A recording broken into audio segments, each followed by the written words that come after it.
Thunder and Lightning Show brings you an investigative report today from Ryan the Retrograde. Ryan, what is your report? Thank you, John. Some breaking news here. Fantastic investigative journalism that I've done. This is worthy of a Pulitzer Prize. Here it goes. Now, I did some research into I said this would be an interesting topic. It was discussed on the Reason and Theology show. They had on Father Sherry, who's an Irish SSPX priest. He was not on the Taylor Marshall show, but there was another SSPX priest on there. But it's an interesting topic. He brought up the fact there are some connections between the Chinese Patriotic Catholic Church, and the Society of St. Pius X. Now, as you know, the Chinese Patriotic Church is the official Catholic Church that exists in China. They're subjected to the Chinese Communist government. The Chinese Communist government appoints bishops.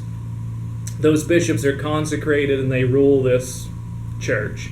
Now, Pope Francis made a deal, and so they're like quasi-Catholic. There's no longer two churches, but there's one church. Above ground, underground, whatever. You know the whole story. So, but what's interesting is that in the 1950s, after the Communist Revolution in China, this Chinese Patriotic Church was established, the government was able to get some Catholic bishops to go along with the deal. That church separated from Rome under the orders of Mao, the Chinese dictator, who said, we want this thing to be completely self-contained and not subject to foreign authorities. That Patriotic Association consecrated some other bishops, so they made a full hierarchy. Some of the bishops went underground. They refused to go along with the schism. They said, no, the Pope's still in charge. We're not doing this whole Mao communist thing. So they went underground, and that's where you get this above-ground, underground distinction in the Chinese Catholic Church.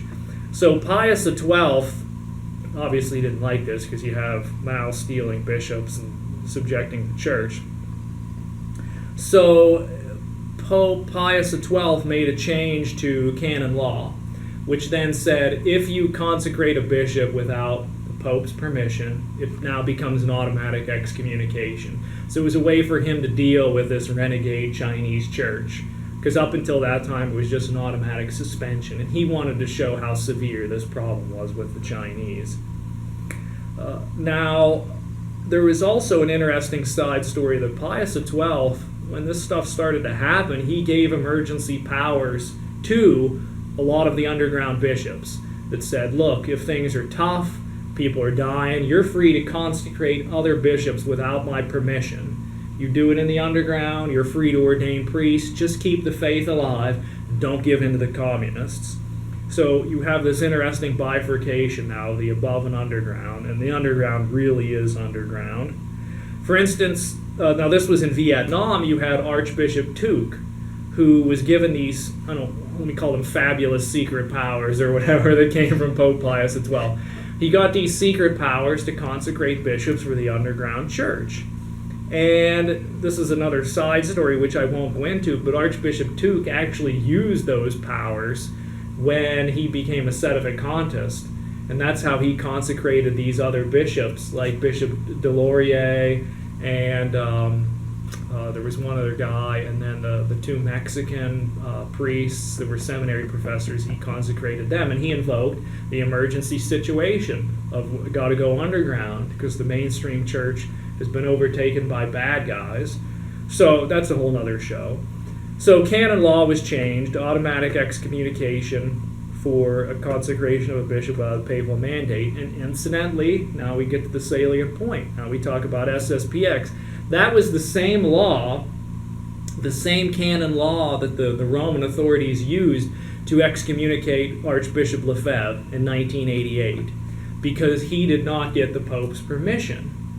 So there's the connection. There's a connection there between Chinese Patriotic Church and SSPX, not the only one. Fast forward to, I think it was 2007 or 2008, Pope Benedict lifts the excommunications on the 4 living SSPX bishops for the hopes of making a reconciliation. Then you fast forward a couple more years before Benedict quits. You remember he was working out a deal with the Chinese Patriotic Church and the underground church to try to get some kind of agreement between the two that they could share clergy so that Chinese Catholics could attend either one without worrying about, oh, is this legit, illegit. The Pope said, more or less, yeah, you can go to an above ground. I think the only hang-up was there was 3 bishops that were consecrated in the above ground at that time who Rome had not approved of because they were bad guys. Like one dude was corrupt, I think another guy had a wife and a kid, and I don't know what the other guy did. But that was a hang-up, so Benedict quit and nothing happened to that. So they more or less had some kind of deal under the Benedict administration, the Benedict regime, but that didn't really last. Now, what do you have? When did Pope Francis start doing his Chinese deal? 18. So Pope Francis lifts the excommunications on the rest of the Chinese patriotic bishops, so those 3 guys. As I said, some of them are bad, that have wives, kids. They might be heretics, I don't know, although there's heretics in the Novus Ordo Church, so whatever. Now keep in mind that the official policy of the Chinese Church is going along with the Chinese government, who's a totalitarian regime, a communist regime. They support the evils of the one-child policy. They have the forced abortion and the forced sterilization policies that exist in China. So Pope Francis has said, well, in some way these guys are legit. Now with this deal, then Pope Francis essentially now sells out the underground church and says, I want all you underground bishops to resign and give your authority over to these above-ground mainstream patriotic bishops.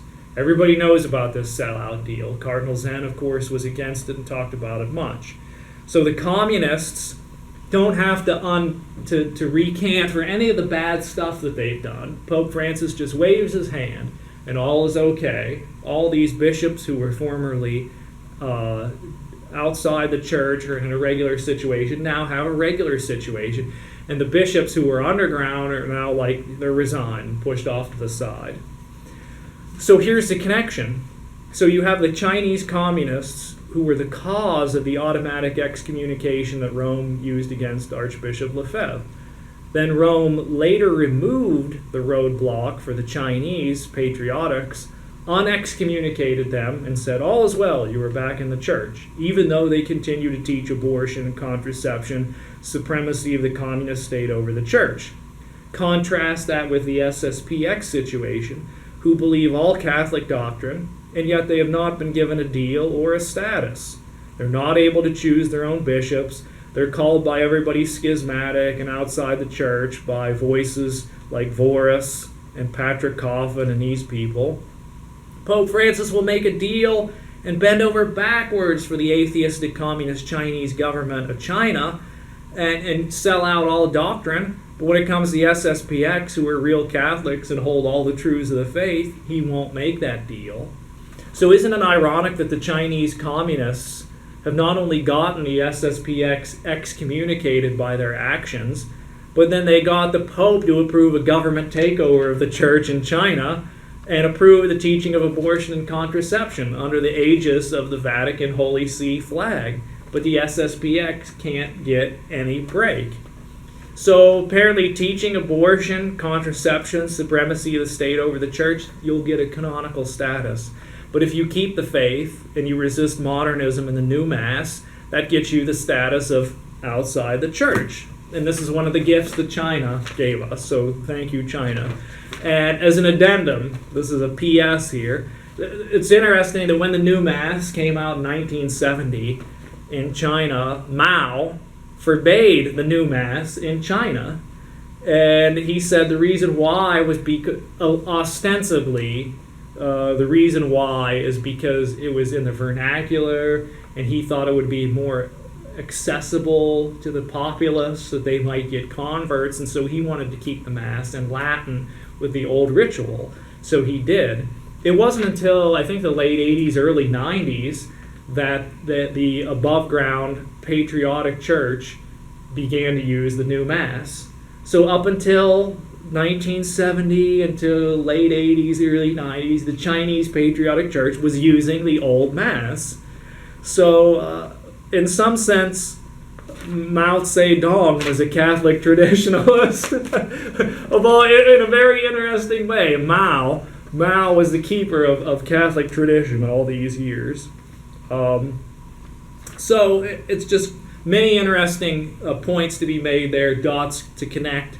Think about it, write about it, comment, question, subscribe.